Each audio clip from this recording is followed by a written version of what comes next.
દુઃખ હરિજનનું દિલે ધરો છો, સુખની દિશામાં સહાયતા કરો છો.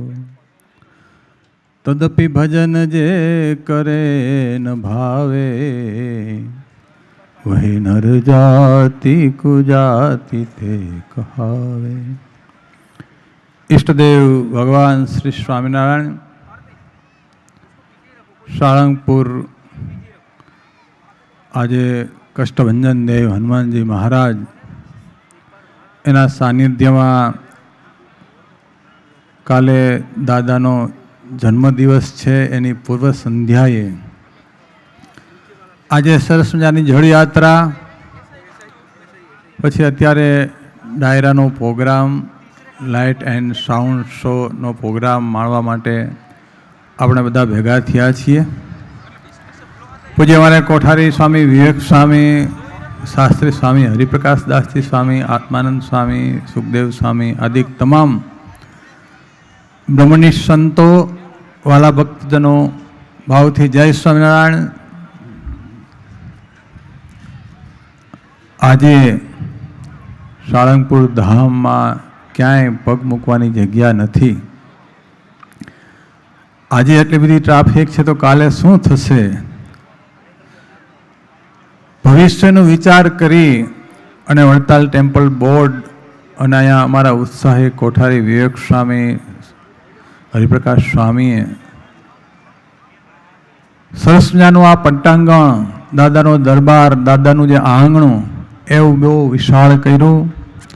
સાથે સાથે વિશાળ ભોજનાલય, યાત્રિક ભવન, ગેટ, યજ્ઞશાળા, જમીન સંપાદન, આ તો બધી પ્રગતિ થઈ જ, પણ સાથે સાથે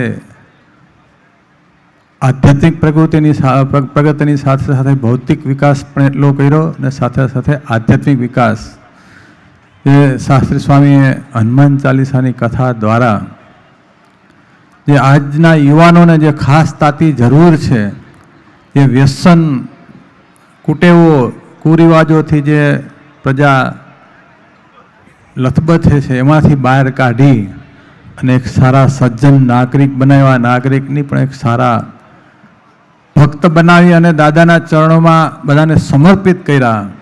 એવું પૂજ્ય અમારા હરિપ્રકાશ સ્વામીએ સરસ મજાનું કાર્ય કર્યું છે. સ્વામી બહુ સારા વક્તા છે, ગુણિયલ છે, સાધુતા ગુણે યુક્ત છે. પૂજ્ય અથાણાવાળા સ્વામીનું મંડળ, એની જેટલી વાત કરીએ એટલી ઓછી છે. સ્વામીએ વર્ષો ત્યાં વડતાલમાં બેસી અને લક્ષ્મીનારાયણ દેવ આગળ, હરિકૃષ્ણ મહારાજ આગળ માળા ફેરવી અને ખૂબ આ મંડળ સ્વામીનું ઋણી છે.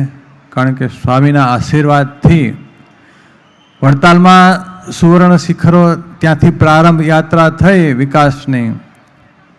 પછી અહીંયા સાળંગપુર જેવો, ધોલેરા સંપ્રદાયમાં નાના મોટા મંદિરો બનતા હોય, ત્યાં દરેક જગ્યાએ પૂજ્ય અથાણાવાળાનું સંત મંડળ અગ્રેસર હોય.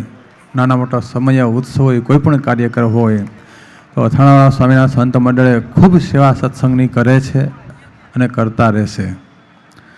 વિશેષ અમને વડતાલ બોર્ડને તો એ આનંદ છે, એ ગૌરવ છે કે અમારા ઉત્સાહી કોઠારીઓ કેટલું સરસ મજાનું મમત્વથી પોતાનું જાણી અને દેવની સેવા કરે છે.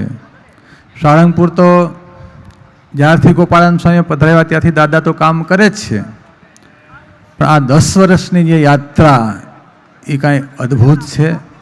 ન ભૂતો ન ભવિષ્યથી એવી છે. ગુજરાતમાં નહીં, આખા ભારતમાં, દેશ વિદેશમાં સાળંગપુર હનુમાનજી મહારાજનો ડંકો વાગે છે. એનો પ્રૌઢ પ્રતાપ ચારે દિશામાંથી દાદા બધા હરિભક્તોને ખેંચે છે. ઇન્ડિયામાંથી તો ખેંચે છે, પણ અમે શાસ્ત્રી સ્વામી અમેરિકા, બેલ્જિયમ ગયા હતા, ત્યાંથી પણ કોઈ માણસ દુઃખી હોય અને ત્યાંથી જો સંકલ્પ કરે, માનતા કરે તો દાદા એની પ્રાર્થના ચોક્કસ સાંભળે અને અહીંયા બેઠા બેઠા એના સંકલ્પ પૂરા કરે અને દાદા ત્યાં કામ પણ એના થાય. એવો દાદાનો પ્રતાપ છે. જોઈએ છીએ દાદાનો પ્રતાપ તો છે જ, પણ આ મારા વિવેક સ્વામી અને ત્યાંથી હરિપ્રકાશ શાસ્ત્રી આ સુકાન સંભાળ્યું ત્યાંથી દાદાનો કંઈક દરબાર ન્યારો છે, કંઈક માહોલ અલૌકિક છે. બસ હરિકૃષ્ણ મહારાજ લક્ષ્મણદેવને પ્રાર્થના કરીએ કે અથાણાવાળા સ્વામીના મંડળ દ્વારા આવીને આવી સત્સંગની સેવા થયા રાખે અને દાદાના ચરણે જે કોઈ પણ આવે એના દાદા દરેકના દુઃખ દૂર કરે. ના ઉત્સવમાં જે હરિભક્તોએ સેવા કરી છે એનું હરિકૃષ્ણ મહારાજ લક્ષ્મણદેવ સર્વ પ્રકારે મંગલ કરે એવી ભગવાનના ચરણો પ્રાર્થના સાથે બધાને ભાવથી જય સ્વામિનારાયણ.